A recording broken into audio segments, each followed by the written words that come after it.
Neat ಪ್ರಶ್ನೆ ಪತ್ರಿಕೆ ಸೋರಿಕೆಯನ್ನು ಖಂಡಿಸಿ ಪ್ರತಿಭಟನಾ ನಿರತ ವಿದ್ಯಾರ್ಥಿಗಳ ಮೇಲೆ ಲಾಠಿ ಪ್ರಹಾರ ನಡೆಸಿರುವುದನ್ನು ಖಂಡಿಸಿ ಇಂದು ಶಿವಮೊಗ್ಗ ಜಿಲ್ಲಾ ಕಾಂಗ್ರೆಸ್ ವತಿಯಿಂದ ಪ್ರತಿಭಟನೆ ನಡೆಸಲಾಯಿತು. ಜಿಟಿ ಮಳೆಯ ನಡುವೆಯೂ ಕಾಂಗ್ರೆಸ್ ಪ್ರತಿಭಟನೆಯು ಕಾವು ಜೋರಾಗಿಯೇ ಇತ್ತು.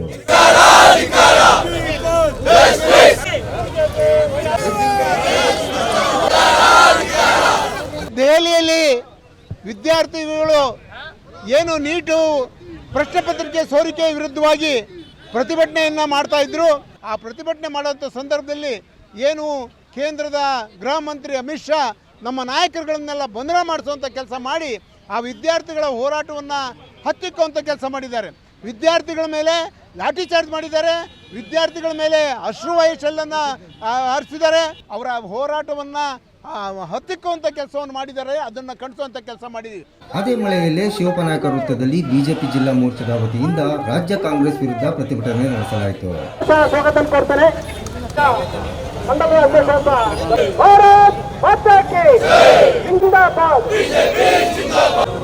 ಜಿಲ್ಲೆಯ ವಿಭಾಗದ ಪ್ರಭಾರಿಗಳು ವಿಧಗಳಾದಂತ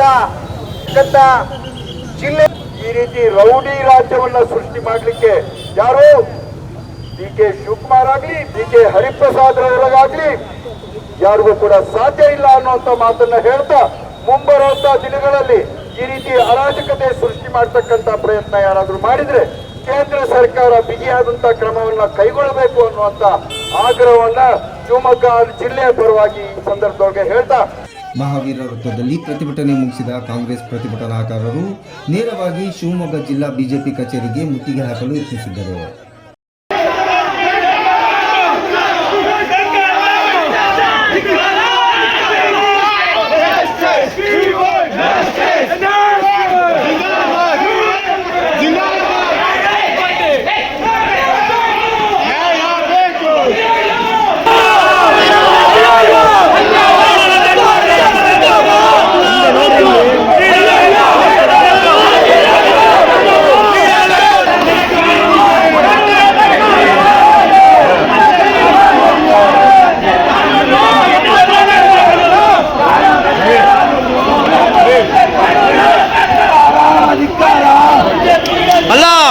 ಪೊಲೀಸ್ ಶಿಪ್ನ ಅಲ್ಲರಿ ಪೊಲೀಸ್ ಶಿಪ್ನ ಹತ್ತಾರೆ ಅಂದ್ರೆ ನಿಮ್ದೇನ್ರಿ?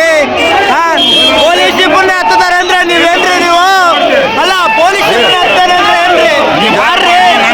ಯಾರು ನಿಮಗೆ ಕೇಳ್ಬೇಕು. ನಾನು ಪಾರ್ಟಿ ಆಫೀಸ್ ಹತ್ರ ನೀವು ವಿಸಿಟ್ ಮಾಡ್ತಾ ಇದ್ರೆ ನೀವು ಏನು ನಿಮಗೆ ಮತ್ತೆ ಕೇಳ್ಬೇಕು ನಾವು ಮತ್ತೆ ಏನ್ರಿ ಅದು? ಪೊಲೀಸ್ ಶಿಪ್ ಯಾರು? Police ship police ship police ship police ship ನಮ್ದು ಪೊಲೀಸ್ ಶಿಪ್ ನಮ್ದು ಪೊಲೀಸ್ ಶಿಪ್ ಈ ವೇಳೆ ಪ್ರತಿಭಟನಾಕಾರರು ಪೊಲೀಸ್ ವಾಹನದ ಮೇಲೆ ಹತ್ತಿ ಅರಾಜಕತೆ ಸೃಷ್ಟಿಸಿದ್ದಲ್ಲದೆ ಬಿಜೆಪಿ ಕಚೇರಿ ಪೀಠೋಪಕರಣಗಳಿಂದ ಕಾರ್ಯಕರ್ತರ ಮೇಲೆ ಹಲ್ಲೆ ನಡೆಸಲಾಗಿದೆ ಎಂದು ದೂರಿ ಬಿಜೆಪಿ ಮುಖಂಡರು ಜಿಲ್ಲಾ ರಕ್ಷಣಾ ಅಧಿಕಾರಿಗಳಿಗೆ ಮನವಿ ನೀಡಿದ್ದರು. ಇದ್ರ ಮೇಲೆ ಒಂದು FIR ಆಗಬೇಕು, ಯಾರಿದ್ದಾರೆ ಅನ್ನುವಂಥದ್ದು ತಮ್ಮ ದ್ರೋಣಲ್ಲೇ ಸಿಗ್ತದೆ. ಎಲ್ಲದಕ್ಕೂ ನಾವ್ಯಾವುದು ಹೇಳುವಂಥದ್ದು. ಕಾಂಗ್ರೆಸ್ ಕಚೇರಿಗೆ ಒಳಗಡೆ ಹೋಗ್ಲಿಕ್ಕೂ ಸಾಧ್ಯ ಇಲ್ಲದೆ ಇರುವಂಥ ರಕ್ಷಣೆ ಅವ್ರಿಗೆ ಕೊಟ್ಟಿದ್ದಾರೆ. ಅದೇ ರೀತಿ ಬಿಜೆಪಿ ಕಚೇರಿ ಒಳಗೆ ನುಗ್ತಕ್ಕಂಥದ್ದಕ್ಕೂ ಅವಕಾಶ ಮಾಡಿಕೊಟ್ಟಿದ್ದಾರೆ. ಹಾಗಾಗಿ ರಕ್ಷಣೆ ಕೊಡುವಂಥದ್ರಲ್ಲಿ ವಿಫಲವಾಗಿದೆ. ಇನ್ನೊಂದೆಡೆ ಬಿಜೆಪಿಯ ಯುವ ಮುಖಂಡರು ಕಾಂಗ್ರೆಸ್ ಕಚೇರಿಗೆ ಮುತ್ತಿಗೆ ಹಾಕಿ ಮೊಟ್ಟೆ ಹೊಡೆದು ಪೋಸ್ಟರ್ ಹರಿದು ಹೈಡ್ರಾಮವನ್ನೇ ಸೃಷ್ಟಿ ಮಾಡಿದ್ದರು. ಈ ವೇಳೆ ಶಿವಮೊಗ್ಗ ಪೊಲೀಸರು ಕಾಂಗ್ರೆಸ್ ಕಚೇರಿಗೆ ನುಗ್ಗಲು ಯತ್ನಿಸಿದ ಪ್ರತಿಭಟನಾಕಾರರನ್ನು ಬಂಧಿಸಿದ್ದರು.